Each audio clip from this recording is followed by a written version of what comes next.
Kalau dalam banyak-banyak ni, kau suruh aku pilih satu je, aku paling biasa dengan dia ni.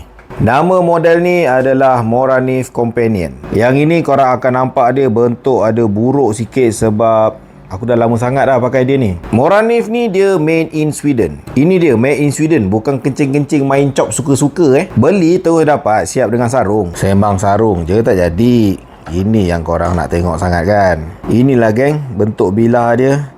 Setelah beberapa tahun guna, nak tunjuk barang baru boleh, tapi tunjuk yang betul-betul guna lagi real kan. Material stainless steel pada bilah ni menyebabkan bilah dia ni lambat sikit lah nak karat. Ni ada ni, nampak tu, sikit tu dah start ada karat sikit tu, tempat yang aku tak boleh nak bersihkan. Panjang dia ni 4 inci macam tu, cukup-cukup lah nak guna macam just nice je. Bilah dia ni kira panjang tak panjang, pendek tak pendek, nak buat kerja dalam hutan tu, nak pergi ke dapur pun boleh. Lepas tu yang best, dia punya hulu ni bergetah. Hulu dia ni bergetah, jadi kalau kata basah, tak kisahlah basah sebab lumpur ke, air hujan ke, air kencing ke, tak adalah jadi licin sangat dan boleh juga terus digunakan. Cumanya kena ingatlah ketika beroutdoor, bila guna barang-barang macam ni, silalah jaga disiplin keselamatan.